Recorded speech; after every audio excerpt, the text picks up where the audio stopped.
ازيكم يا رجاله وعاملين ايه؟ واهلا بكم في فيديو جديد. عنوان الفيديو وصورة الفيديو غريبة، انا عارف ان انا مش من نوعية الناس اللي بتنزل المحتوى ده عندي في القناة، بس هفهمك واحدة واحدة المشكلة موجودة فين وايه اللي خلاني شخص كسول للدرجات دي. الحوار كله بدأ من الجيش. قعدت فترة كبيرة في الجيش، وقبل الجيش كنت بنزل بشكل منتظم وريتش عالي والدنيا تمام معايا، لحد ما جت الكشف الطبي وقالوا لي ان انا لاقط، مع اني كنت عشمان ان اخد اعفاء، بس قلت يعني قشطه مفيش مشكله، قدر الله ما شاء فعل يا ابو البسابيت، هيجرى ايه يعني. دخلت حماده، خرجت حماده تاني خالص. قلت احاول بقى انتظم اشتغل على القناه بجانب الجيش، بس ما عرفتش. نزول اي فيديو كان شبه منعدم في الفتره دي، وريتش بدا يقل وحالتي النفسيه بدات تتدهور، وقلت خلاص انا بعد ما اخلص الجيش هنتظم في القناه وهشتغل فيها والريتش هيرجع تاني. خلصت الجيش، هتعمل ايه تاني؟ لا انا هريح شويه يعني طبعا دي سنه ما فيهاش هزار، هريح لان انا كنت في الفتره دي تعبان نفسيا جدا، ما كنتش قادر اعمل اي حاجه، ولا اقوم ولا اقف ولا اشتغل. وحتى لما كنت بفتح المونتاج مش عارف اقول لكم ايه بصراحه، كاني بكتشف المونتاج اول مره، ما اعرفش ابدا منين وايه الفكره اللي هنفذها وايه الفيديوهات اللي بفكر ان اعملها، مع ان كان في سيل من الفيديوهات اللي كنت بفكر فيها ايام الجيش، بس كلها راحت سبحان الله. عدى شهر 12، الشهر اللي كنت مرتب فيها ان ارجع للقناه، النت عندي قطع لمده 15 يوم علشان كانوا بيركبوا الفايبر، فكان كل المؤشرات والظروف اللي حواليا كانت بتمنعني ان انزل حاجه على القناه، بس بدل ما الاقي حل خدتها حجه، قلت هو يا ابو البسابيت ايه يعني، النت كده كده قاطع والواي فاي مش لاقط نت خالص وشغالين عليها يا عم، والنت لما يرجع هترجع وتكسر الدنيا وهتنزل فيديوهات زي زمان. طيب النت اشتغل، لا بقى اقعد اسبوع كده بقى رتب على فيديو واكتب سكريبت، مع اني ما بكتبش سكريبتات اصلا في الحلقات بتاعتي، اكيد معظمكم عارف كده اني بسجل الفيديو على الله كله من دماغي زي الفيديو اللي بسجله ده دلوقتي. بس الواحد كان بيضحك على نفسه لغايه لما جيت في يوم كنت صاحي من النوم كده وبتاع، كنت بصحى بقى براحتي، ما كنتش بقى بصحى بدري والجو ده، مع اني في البدايه ايام ما كنت منتظم على القناه وكنت منضبط وكنت بسجل يوميا، بس اللي بيأخرني عن تنزيل الفيديوهات هو المونتاج. جرايه صلاح وانا بتاع كشري، وساعات اليوتيوب بيرخم عليا وبيحط لي كوبرايت، فلقيت ان الموضوع بقى تقيل عليا اني اسجل فيديو. عين ورشه يا بستول، اكيد اجي اسجل فيديو اقعد اظبط واركب وافلتر الصوت في يومين، مع ان الحوار ده ما كانش ياخد في ايدي ساعه، يوم ما ابقى براحتي كمان. اجي منتج الفيديو الواحد يقعد معايا اسبوع، وبال15 يوم بعمل في فيديو. ما تسالش انا باخد الوقت ده كله في ايه، تقريبا انا كل يوم بعمل دقيقه من الفيديو. نزلت اول فيديو عندي في بستول كان فيديو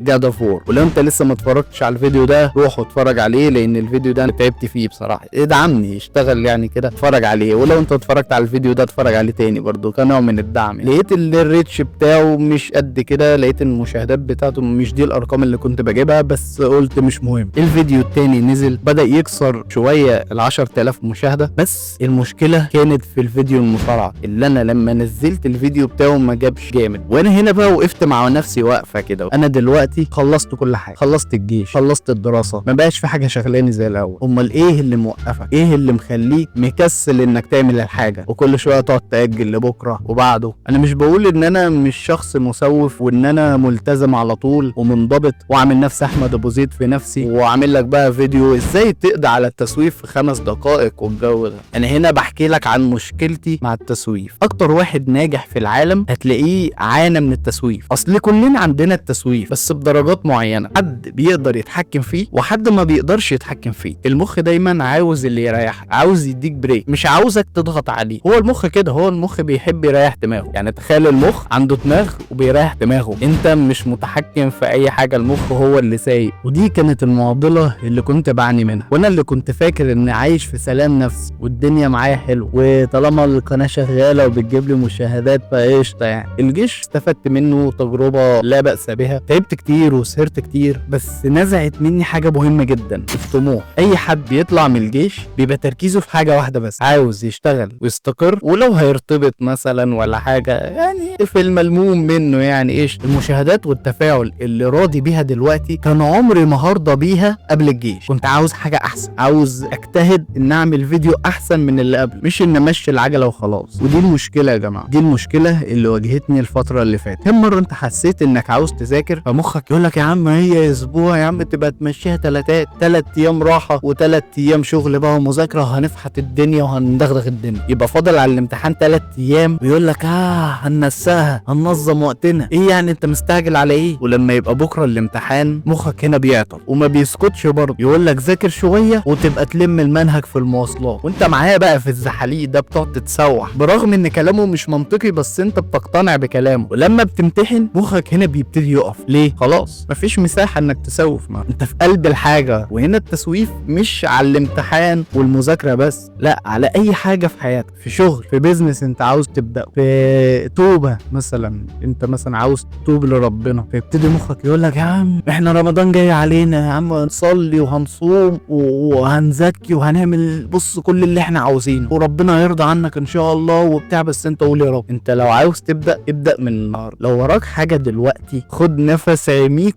وابدأها. الموضوع هيبقى تقيل عليك في الاول بس مع الوقت هتستمتع بيه. احمد ابو زيد قبل كده لخصها في مثال حلو قوي، كانك بتاكل فسيخ. مع اول قطمه بتحس انك اللي هو ايه ده يا عم وبتاع واستغفر الله العظيم ايه القرف ده، بس مع تاني قطمه وتالت قطمه هتلاقي نفسك حبيته. وهروح بعيد ليه؟ زي ما انا بسجل اهو دلوقتي. على فكره انا الفيديو ده انا كنت عاوز انزله من شهر، بس انا قاعد هو ديني بسجله. فده اكبر مثال. انا واحد عانيت من التسويف وما جابتنيش غير الكسل والخمول والخذلان، وعمري ما كنت راضي عن نفسي وانا بسوف، بس دماغي مرتاح بس انا نفسيتي مش مرتاح. كل ما بسوف بحس بان في نزعه ضمير كده، حاسس بالذنب وانا بعمل التسويف، وخصوصا لو الحاجه اللي انت بتسوفها دي حاجه مهمه جدا او الناس مستنياها. وفي حاجه خلي بالك، حاجه زباله بتخليك تسوف، الحاجه دي هي المقارنه، انك تقعد تقارن بينك وبين حد احسن منك وافضل منك، وغالبا مش ده الحقيقه. الشخص اللي انت شايفه احسن منك وافضل منك ده ممكن ما يكونش احسن منك في المطلق، هو بس تحكم في التسويف بتاعه. ما تفتكرش انه ما فكرش في حوار التسويف ده او دماغه ما سوحتوش في مره، لا، دماغه لما بتقول له ريح بيقول لا هكمل، لما دماغه يقول له بكره يقول لا النهارده، لما دماغه يقول لا ده تمام كده شغلك حلو قوي يقول لا انا عاوز الاحسن، ويجتهد اكتر ويعاند مع مخه علشان يطلع احسن ما عنده. فاكيد طبعا هيبقى ناجح وهيبقى احسن، ده شيء حتمي. طول ما انت متحكم في ده هتبقى شخص ناجح. كل اللي عليك